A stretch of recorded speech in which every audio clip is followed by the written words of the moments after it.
शंकर जी शंकर जी को समाधि से जगाने के लिए कामदेव जी को देवता सब मिलकर प्रेरित कर रहे हैं कि पार्वती जी जिसके लिए तप कर रही थी उनका तपस्या पूरी हो गए। अब तुम शंकर जी के समाधि से जाकर जगा दो। समाधि से जगाने के लिए कामदेव खुद ही डर रहे हैं कि हम उनके पास कैसे जाएंगे। उनके पास जाना या अपना प्राण त्यागना। सब देवता मिल करके इतना कामदेव को प्रेरित किए कि बोले कि देखो, किसी की भलाई के लिए अगर प्राण ही देना पड़े तो उसे भला ही कहते हैं, वही पर उपकार कहते हैं। अपने के संकट में डालकर उपकार किया जाए तो इससे बढ़कर कोई धर्म नहीं है। असली धर्म यही है कि अपने को कष्ट सह करके क्यों न सहना पड़े, प्राण ही क्यों न देना पड़े, लेकिन किसी के उपकार हो जाए तो इससे बढ़कर कोई धर्म है ही नहीं है। कामदेव को बहुत प्रकार से ब्रह्मा विष्णु इंद्र जी सारे लोग मिलकर के समझा रहे हैं। कामदेव जी अच्छी तरह से जानते थे कि शंकर जी के पास जाने में मेरी भलाई नहीं है। अगर क्रोध करेंगे तो उनका क्रोध से बचना आसान नहीं है, बहुत मुश्किल की बात है। लेकिन इतना प्रेरित कर दिए कि अंत में कामदेव को अपना हाथ में धनुष बाण लेना ही पड़ा। ये सोच कर लेना पड़ा कि मुझे जीना नहीं है। शंकर जी के पास अगर जाऊंगा तो इसमें मेरा भला नहीं है। यही सोचकर उन्होंने अपना धनुष बाण उठाया। गए जहां पे शंकर जी अटल समाधि में बैठे हुए थे।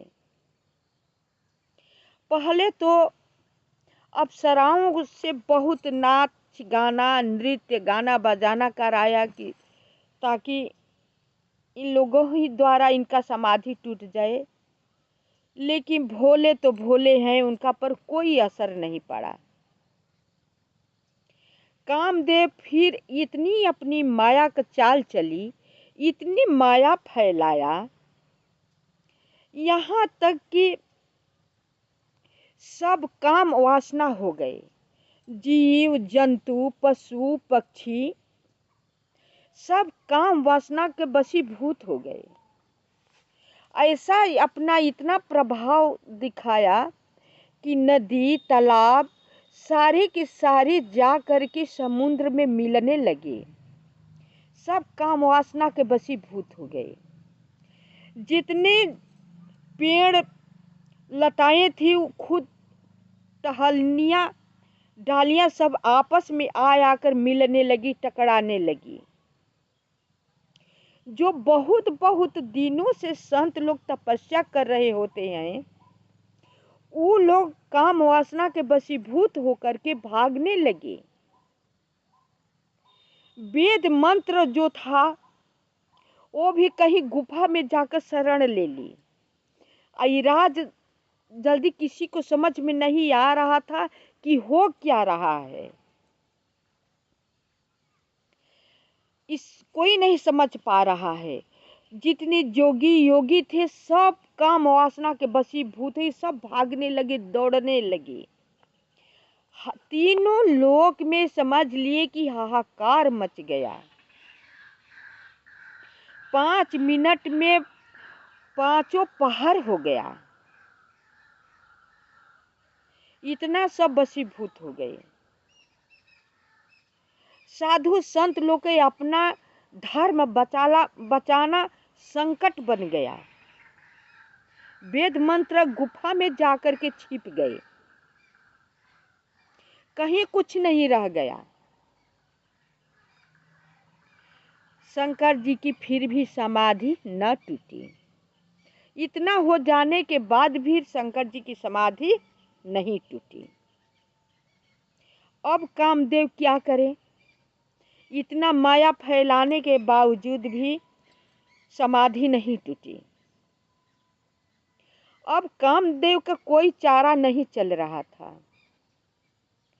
कामदेव अब परेशान हो जाते हैं कि लौट कर जाता हूं तो वो मेरी निंदा की पात्र बनता हूं कि इनसे कुछ नहीं हुआ। अगर इनसे जबरदस्ती करता हूं तो प्राण धोना पड़ता है। कामदेव के आगे दोनों तरफ से समस्या ही समस्या खड़ी हो गई। न जाते बन रहा था, न वहां पर रहते बन रहा था। प्राण तो भाई सबकी प्यारी होती है। अंत में कामदेव अपना प्राण जाने के लिए ठान ही दिया कि मरना है तो मरना है। उपाय करके तो मैंने देख लिया, इन पर कोई सुनवाई नहीं है। अब क्या करते हैं? कामदेव की अपने हाथ में धनुष बाण ले करके जिस पेड़ के नीचे भोले बाबा बैठे थे उसी पेड़ पर चढ़ जाते हैं और सभी पल्लव पत्तों के आड़ में छिप करके फूल की बाण ले करके आंख को कोने में चलाते हैं। जब फूल की बाण उनकी आंख को कोने में चलाते हैं तो शंकर जी की आंख खुल जाती है। खुल जाती है, देखते हैं इधर उधर, कुछ नहीं दिखाई दे रहा है। सोचे भोले बाबा की कौन मुझे बाण मारा, इसकी हिम्मत कैसी हो गई मेरी समाधि तोड़ने की? कोई दिख रहा है नहीं। दोनों नेत्र खोले, कुछ नहीं दिखा। अंत में शंकर जी अपना तीसरी नेत्र जो ललाट के बीचों बीच होती है वो खोलते हैं। जब तीसरी नेत्र खोलते हैं तो ऊपर की तरफ देखते हैं, पेड़ की तरफ। तो कामदेव छिप कर बैठा हुआ था, हाथ में धनुष बाण था।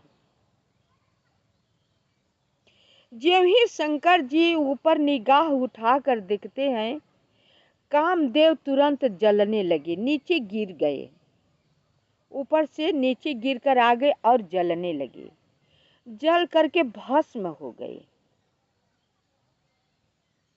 जब कामदेव जल कर भस्म हो गए तो सभी देवताओं में शोक सा हो गया, बहुत सब दुखी हो गए। एक तरफ तो खुशी हुआ कि मतलब इनकी समाधि टूट गई, लेकिन दूसरी तरफ ये दुख की बात हो गई कि कामदेव जिस चीज से डर रहा था मृत्यु को, वो मृत्यु को हो गया।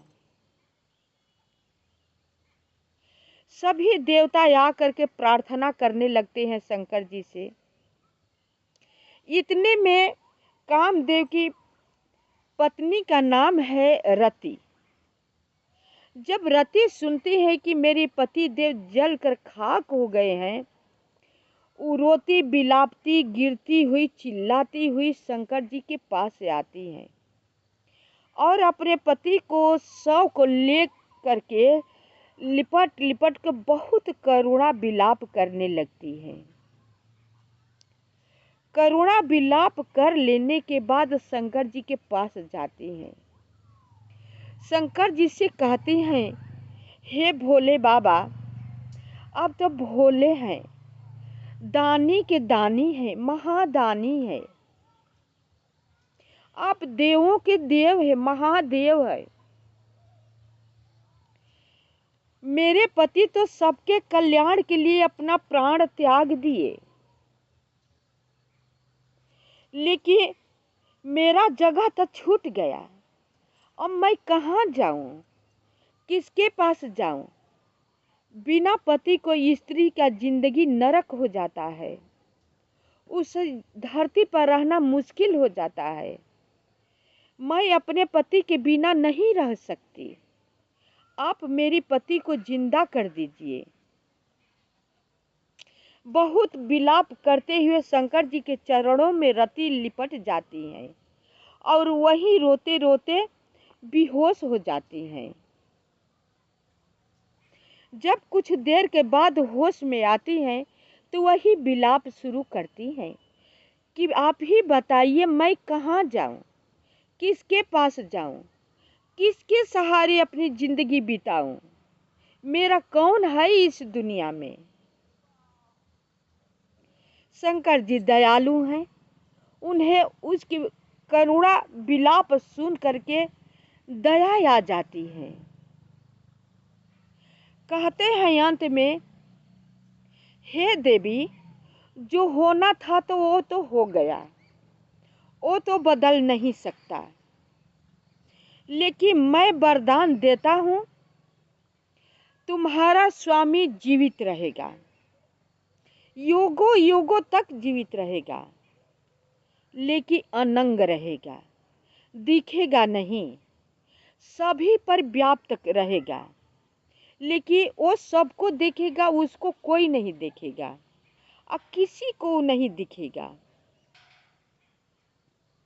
दूसरी बात, तुम्हारा पति मिलेगा, लेकिन इसके लिए तुम्हें धैर्य धरना पड़ेगा।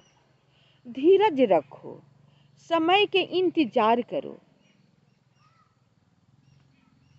जब द्वापर युग में कृष्ण भगवान का अवतार होगा, ये दुवंशियों से पूरा अत्याचार होने लगेगा, धरती पर पापियों से भर जाएगा, तो पापियों का नाश करने के लिए श्री कृष्ण भगवान यदु कुल में अवतार लेंगे और सबको नाश करेंगे। उन्हीं के कोख से प्रद्युम्न नाम का तुम्हारा पति होगा, उन्हीं से तुम्हारा शादी होगा। तब तक से तुम इंतजार करो। मेरा वचन ये सत्य है, इसे कोई टाल नहीं सकता। जब प्रद्युम्न की शादी होगी, उसकी स्त्री गर्भवती होगी, तो तुम्हारा ही पति गर्भ में पलेगा और जन्म लेगा और कृष्ण के घर में उसका लालन पालन होगा, बड़ा होगा, तो तुम्हारा ही साथ उसकी शादी की जाएगी। तुम कृष्ण भगवान के घर में बहू के रूप में आओगी। जाओ, मेरा ये वचन सत्य है, इसे कोई नहीं टाल सकता। यह बात सुन करके सारे देवता जय जयकार करने लगे और शंकर जी पर फूलों की वर्षा करने लगे।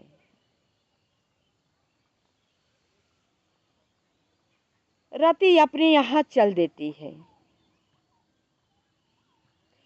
शंकर जी को सब लोग कैलाश पर लेकर आते हैं, सारी बात बताते हैं कि हिमाचल की पुत्री पार्वती नाम से है, आपके लिए बहुत कठोर तपस्या हजारों हजारों वर्ष की है।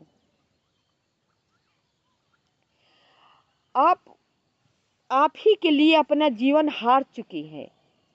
आप ही से जब करेगी तब शादी करेंगी। अब शादी के लिए तैयार हो जाइए। शंकर जी तैयार हो गए। शंकर जी तैयार हो जाते हैं। बहुत खुशी का माहौल होता है। राजा हिमाचल की घर में बहुत खुशी का माहौल होता है। हिमाचल तो पर्वत है, तो पर्वत ही को न निमंत्रण देंगे। सारे जितने पर्वत थे सबको निमंत्रण दिए हिमाचल राजा जी। इधर शंकर जी किसको निमंत्रण देंगे? इनके पास न तो घर है, न द्वार है, न माँ है, न बाप है, न परिवार है, न कोई से रिश्ता नाता है, इनका तो कोई है ही नहीं है। इनका बस जो है सो भूत प्रेत इनका संगी साथी है। अटूट ही झोपड़ी है। भांग धतूरा खाकर मस्त रहने वाले शंकर जी उसी में निहाल रहते हैं। सब देवताओं को आभूषण होते हैं। इनके आभूषण के बदले बिच्छू, नाग, सर्प, गोजर ये सब होते हैं। सब लोग रंग रंग का क्रीम पाउडर लगाते हैं। शंकर जी क्या लगाएंगे? ये तो शमशान भूमि को राख लपेट लेते हैं। मुंडों की माला पहनते हैं। शंकर जी को तो यही सब है। सब रथ पे, विमान पे चलते हैं देवता सब। ये अपना बसहा बैल इनका सवारी है, इसी पर चलते हैं, निहाल रहते हैं। शंकर जी की अजब ही लीला है। कल हम वीडियो में बनाएंगे कि इनकी भूतों की बारात कैसी चलती है। शंकर जी की बारात चलेंगी, भूतों की बारात।